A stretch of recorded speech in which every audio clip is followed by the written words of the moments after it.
आजचा हा व्हिडिओ शेवटपर्यंत नक्की पहा, कारण आषाढी एकादशीच्या दिवशी अनेक जण नकळत अशी एक चूक करतात, ज्यामुळे व्रताचं पूर्ण पुण्यफळ मिळत नाही.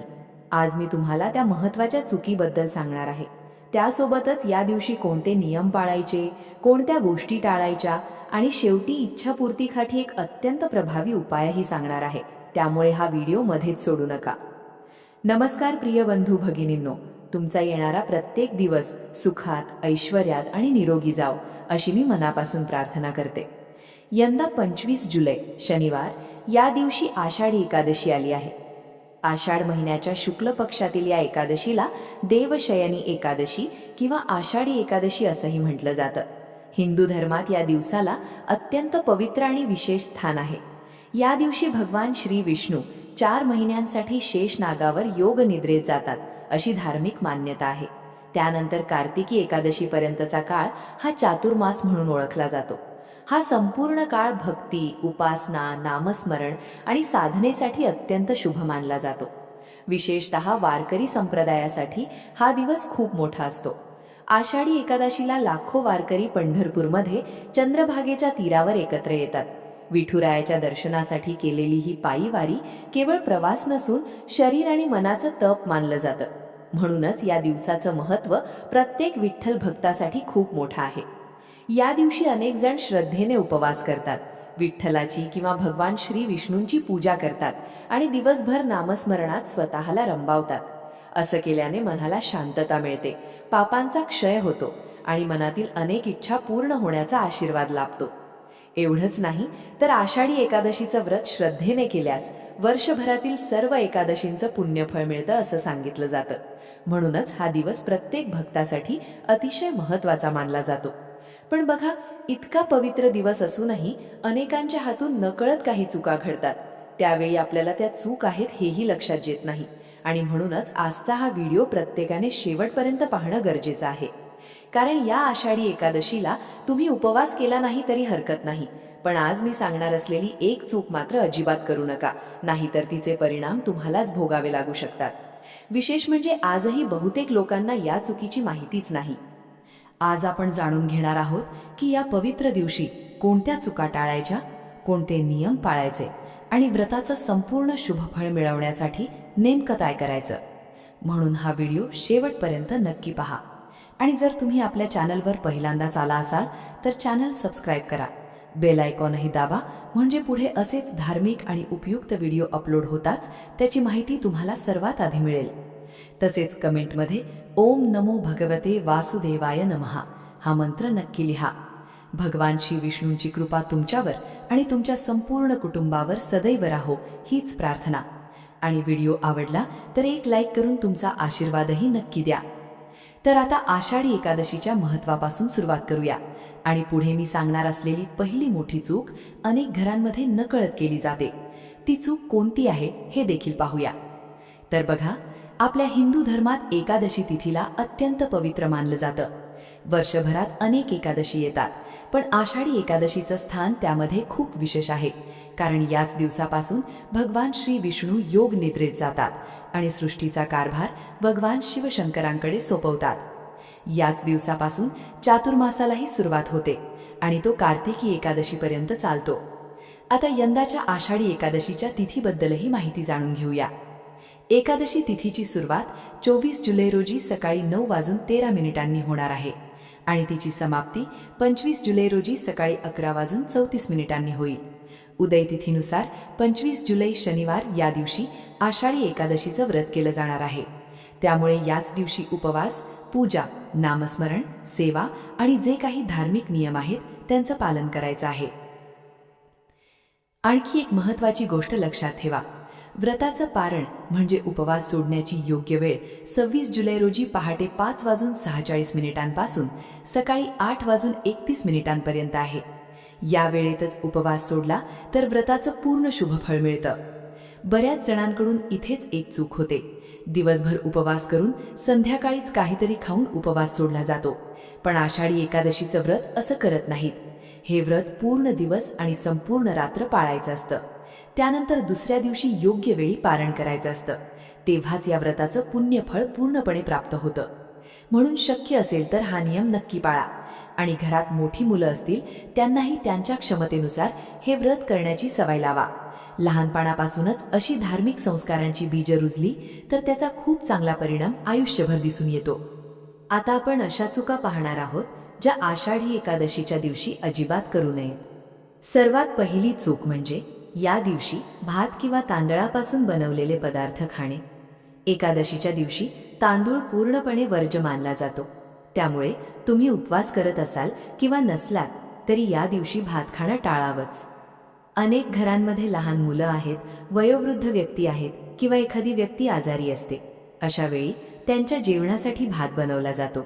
पण शक्य असेल तर या दिवशीही त्यांना भात देणं टाळा. त्याऐवजी इतर योग्य पदार्थांचा पर्याय निवडा. फक्त साधा भातच नाही तर तांदळापासून तयार होणारे इतर पदार्थही या दिवशी खाल्ले जात नाहीत. म्हणजेच एकादशीच्या काळात तांदूळ पूर्णपणे वर्ज्य ठेवायचा असतो. आणखी एक महत्त्वाची गोष्ट, एकादशी तिथीची सुरुवात 24 जुलै रोजी सकाळी 9:13 होत आहे. त्यामुळे त्या वेळेपासूनच तांदळाचं सेवन टाळायचं आणि 26 जुलैला पारण झाल्यानंतरच पुन्हा तांदूळ खायचा. यासोबतच या दिवशी मांसाहार, कांदा आणि लसूण यांचंही सेवन करू नका, कारण हे पदार्थ तामसिक मानले जातात. त्यामुळे एकादशी सुरू झाल्यापासूनच म्हणजे 24 जुलैपासून हे पदार्थ पूर्णपणे टाळणं योग्य ठरेल. या दिवशी शरीर जितकं सात्विक ठेवू तितकंच मनही शांत आणि प्रसन्न राहील आणि हाच एकादशी व्रताचा खरा उद्देश आहे.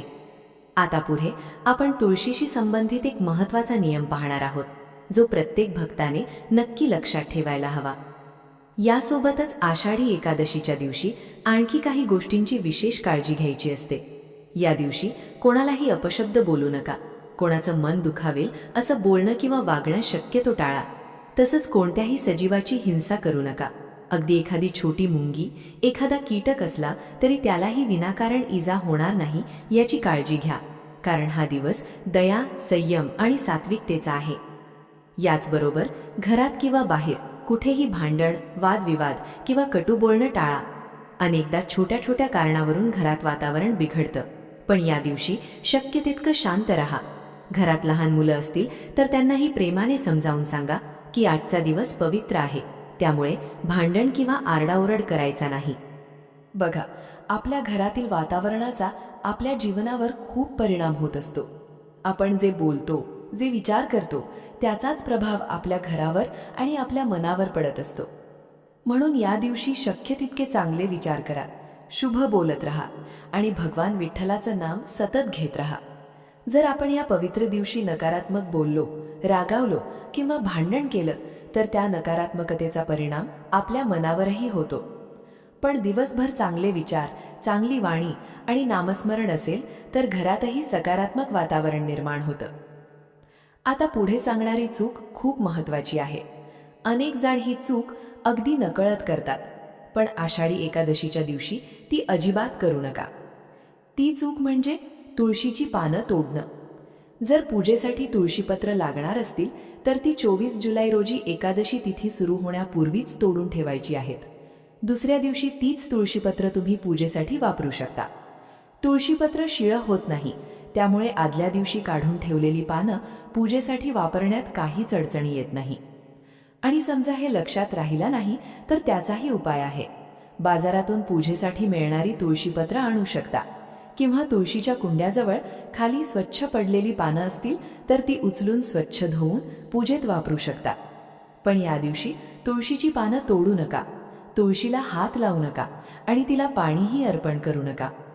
तुळशीची पूजा करताना शक्य तितका तिचा थेट स्पर्श होणार नाही याची काळजी घ्या, कारण या दिवशी माता तुळशी आपल्या प्रभू हरींसाठी व्रत करत असते. त्यामुळे तिच्या व्रतामध्ये कोणताही अडथळा निर्माण होईल अशी कृती आपल्याकडून होऊ नये हीच भावना यामागे आहे. म्हणून हा नियम मनापासून पाळा. ही छोटी वाटणारी गोष्ट असली तरी आषाढी एकादशीच्या दिवशी तिचं महत्त्व खूप मोठं मानलं जातं. याचबरोबर आणखी एक गोष्ट लक्षात ठेवा, या दिवशी नख कापू नका आणि केसही कापू नका. शक्य असेल तर ही कामं एक दिवस आधी किंवा नंतर करा. आता बघा, आषाढी एकादशीच्या दिवशी आपण जितकी भगवान श्री विष्णूंची किंवा विठ्ठलाची भक्तिभावाने पूजा आणि सेवा करू तितकं उत्तम. दिवसभर शक्य तितकं नामस्मरण करत राहा, कारण या दिवसाचं खरं महत्त्वच भक्ती आणि स्मरण यात आहे.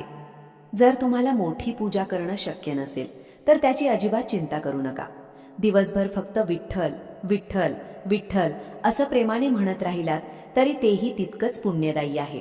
किंवा ओम नमो भगवते वासुदेवाय नमः या मंत्राचा जास्तीत जास्त जप करा. श्रद्धेने घेतलेलं भगवंताचं एक नाव सुद्धा व्यर्थ जात नाही. म्हणून मनापासून केलेलं नामस्मरणच या दिवशी सर्वात मोठी सेवा मानली जाते.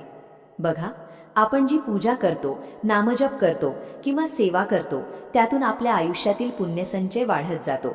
आपण केलेलं एकही चांगलं कर्म वाया जात नाही. योग्य वेळ आली की त्याचं शुभफळ आपल्याला नक्की मिळतं. अनेक जण असं म्हणतात, आम्ही रोज देवाची पूजा करतो, मंत्रजप करतो, पण अपेक्षित फळ अजूनही मिळालेलं नाही. पण इथे एक गोष्ट समजून घ्यायला हवी. आपल्या पूर्वीच्या कर्मांचाही आपल्या आयुष्यावर परिणाम होत असतो. त्यामुळे कधीकधी आपण करत असलेल्या सेवेचं फळ लगेच दिसून येत नाही. मात्र म्हणून सेवा थांबवायची नसते. श्रद्धा आणि सातत्य ठेवून आपण भक्ती करत राहिलो तर योग्य वेळी भगवान नक्कीच कृपा करतात. म्हणून निराश न होता भगवान श्री विष्णूंचं नाम सतत घेत राहा. या दिवशी शक्य तितक्या वेळा ओम नमो भगवते वासुदेवाय नमः या मंत्राचा जप करा. त्यासोबत विष्णू सहस्रनामाचा पठण करू शकता. पूर्ण सहस्रनाम म्हणणं शक्य नसेल तर एकश्लोकी विष्णू सहस्रनामाचा पठणही करू शकता. आणि ज्यांना वाचता किंवा म्हणता येत नसेल त्यांनी त्याचं श्रवण केलं तरी त्याचं पुण्य मिळतं. महत्त्वाची गोष्ट म्हणजे त्या क्षणी मन पूर्णपणे भगवंताच्या चरणी असावं.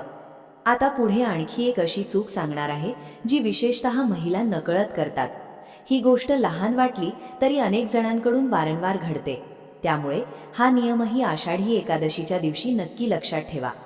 या दिवशी भडक रंगांचे कपडे परिधान करणं टाळा. तसेच शक्य असेल तर भडक रंगांच्या बांगड्या किंवा मोठ्या रंगीत टिकल्याही लावू नका.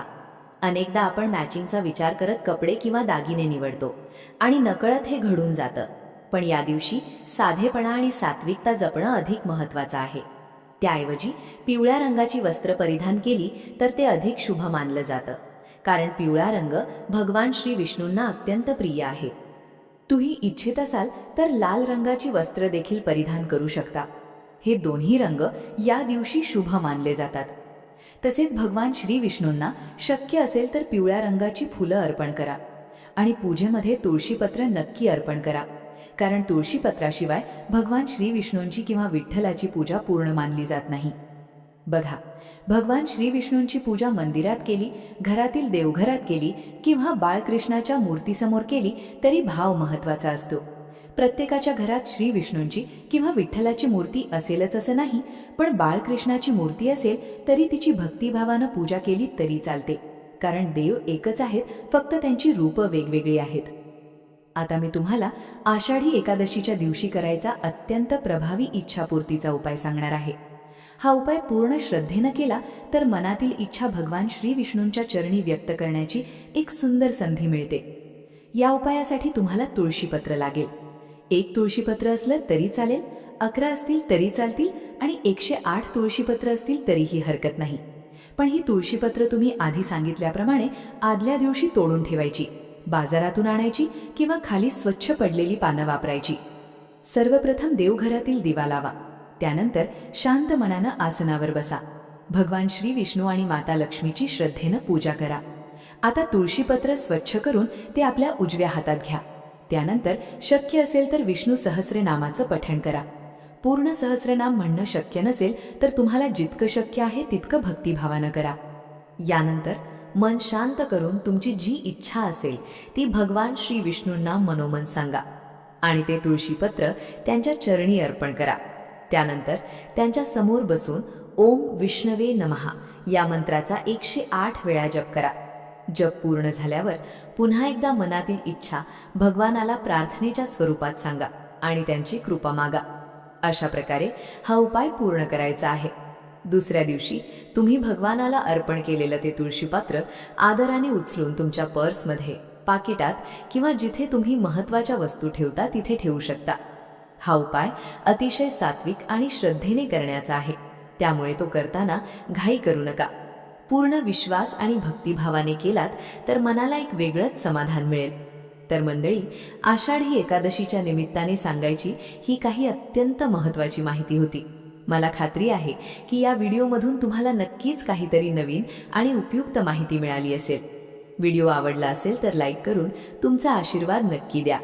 ही माहिती तुमच्या मित्रपरिवारासोबत आणि नातेवाईकांसोबत शेअर करा, जेणेकरून त्यांनाही आषाढी एकादशीचे हे महत्त्वाचे नियम आणि उपाय समजतील. आणि जर तुम्ही अजूनही आपल्या चॅनलचे सदस्य नसाल तर सबस्क्राईब करून बेल आयकॉन दाबायला विसरू नका. अशाच श्रद्धा, भक्ती आणि उपयुक्त माहितीसह आपण पुन्हा भेटू एका नवीन व्हिडिओमध्ये. तोपर्यंत सर्वांनी आनंदात रहा, निरोगी रहा आणि श्री विठ्ठल व श्री विष्णूंची कृपा तुमच्यावर आणि तुमच्या संपूर्ण कुटुंबावर सदैव राहो. श्री स्वामी समर्थ.